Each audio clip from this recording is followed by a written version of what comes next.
എനിക്ക് പരീക്ഷ എഴുതണം, ഫീസ് അടയ്ക്കണം. നാളത്തെ ലാസ്റ്റ് ഡേറ്റാ. അച്ഛനൊന്നും അറിയണ്ട, അച്ഛൻ ഇങ്ങനെ ഇരുന്നു. മോളെ, മോള് വിഷമിക്കണ്ട. അച്ഛൻ എന്തെങ്കിലും ഒരു വഴി ഉണ്ടാക്കാം. നാളെ എന്തായാലും അച്ഛൻ കോളേജിൽ വരാം. മോള് ധൈര്യമായിട്ട് പോയി പഠിക്കും. പറഞ്ഞു കേട്ടോ? അച്ഛനല്ലേ പറയുന്നത്? സമാധാനമായിട്ട് പോയിരുന്നു വായിക്കേ. എന്തെങ്കിലും ഒരു വഴി ഉണ്ടാക്കാം. മോൾ ചെല്ലേ.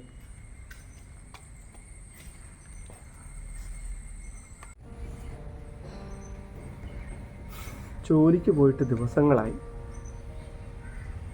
ആ വീഴ്ച കാരണം പണിക്ക് പോയിട്ട് തന്നെ എത്ര ദിവസങ്ങളായി. നാളെ എങ്ങനെ ഫീസ് അടയ്ക്കും? ആരോട് ചോദിക്കും? ആ മാഷേട്ടനോട് ഇനി എങ്ങനെ കടം ചോദിക്കും? കടം മേടിച്ച പൈസയാണെങ്കിൽ തിരിച്ചു കൊടുത്തിട്ടുമില്ല. എനിക്ക് വയ്യ ഇനി കടം ചോദിക്കാൻ. ഏതായാലും നാളെ രാവിലെ അവിടെ വരെ ഒന്ന് പോയി നോക്കാം. എന്തൊക്കെയോ ജോലി ഉണ്ടെന്നൊന്ന് പറഞ്ഞിരുന്നല്ലോ. എന്തെങ്കിലും ഉണ്ടെങ്കിൽ ചെയ്യാം.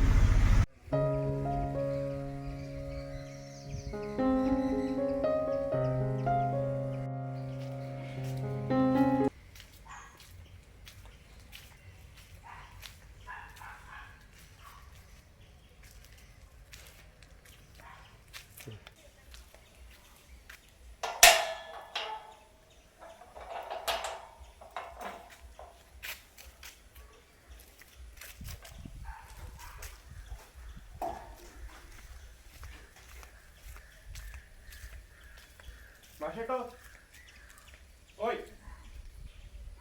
മാഷേട്ടാ, മാഷേട്ടോയ്.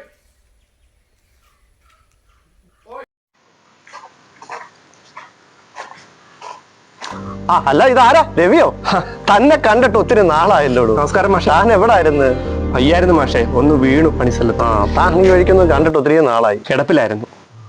കുറേ നാളുകൊണ്ടേ കിടപ്പില്ല. പണിക്കൊന്നും പോകാൻ വയ്യ മാഷേ. കാലിന് നല്ല സുഖമില്ലായിരുന്നു. പിന്നെ വയ്യാതെ വീട്ടിലിരുന്ന കാര്യങ്ങൾ നടക്കുകയില്ലല്ലോ. നമ്മളുടെ ഫീസ് അങ്ങനെ ഒരുപാട് ബുദ്ധിമുട്ടുകളുണ്ട് മാഷേ. ഞാൻ അറിഞ്ഞില്ലടോ, ഒട്ടും ഞാൻ അറിഞ്ഞില്ല. ആരും പറഞ്ഞതും ഇല്ല. സാരമില്ല മാഷേട്ടാ, അതൊന്നും കുഴപ്പമില്ലെന്നേ. അപ്പം ഇങ്ങനെ നടന്നിട്ട് നോക്കിയിട്ട് കാര്യമില്ലല്ലോ. ഞാൻ അതിനൊന്നും അല്ല വന്നത്. ഞാൻ വേറൊരു മാഷോട് വേറൊരു ആവശ്യം പറയാൻ വേണ്ടിയിട്ട് വന്നതാ. രവി, പൈസയ്ക്ക് വല്ല ആവശ്യമുണ്ടോ? എന്തിനാ വന്നേ? കാര്യം പറ. അല്ല മാഷേ, മാഷൊന്ന് പറഞ്ഞിട്ടായിരുന്നു ഇവിടെ എന്തൊക്കെയോ കുറച്ച് ജോലികളൊക്കെ ഉണ്ടെന്ന്. അപ്പം അതൊന്ന് നോക്കി വന്നേ. എന്തെങ്കിലും ജോലി ഉണ്ടെങ്കിൽ അതൊക്കെ ചെയ്യാം എന്ന് വിചാരിച്ചിറങ്ങിയതാ. അതല്ലാതെ വേറൊന്നുമില്ല മാഷേ, അങ്ങനെ വന്നു. അയ്യോ രവി, ആ ജോലി മൊത്തം നമ്മുടെ വിക്രമം വന്ന് മൊത്തം ചെയ്തായിരുന്നു കേട്ടോ. ഇനിയിപ്പം രവിക്ക് ഇവിടെ ജോലി എന്ന് പറയുന്നത്, രവിക്ക് വിറക് കീറാൻ പറ്റുമോ? എന്ത് ജോലിയും ചെയ്യാം മാഷേ. പറ്റുമെങ്കിലേ ചെയ്യാവൂ.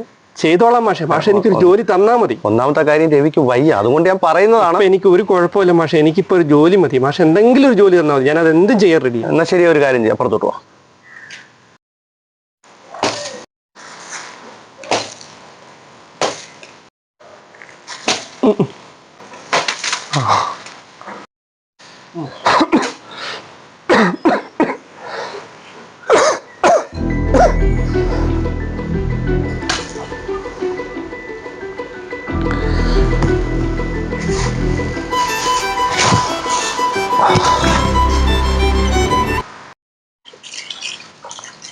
അയ്യോ സാറേ, അയ്യോ രവി അല്ലയോ അത്?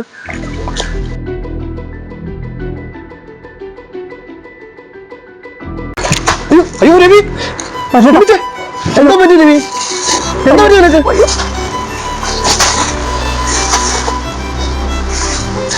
ചേട്ടാ, നിന്നോട് ഞാൻ പറഞ്ഞില്ലേ രവി, നിനക്ക് ആവുമെങ്കിൽ ചെയ്താൽ മതിയെന്ന്.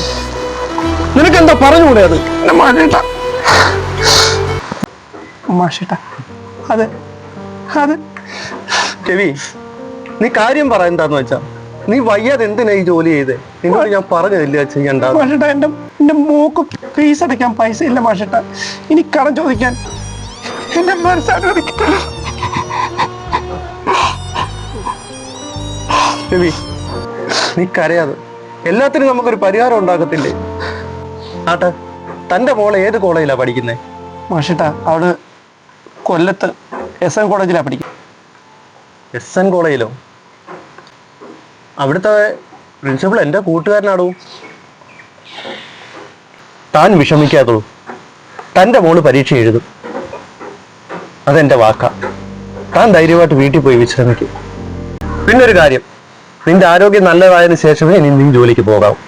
ഇല്ലെങ്കിൽ ഞാൻ നല്ല പെടയ്ക്കും. നീ ഇവിടെ ഇരി, ഞാനിപ്പോ വരാം.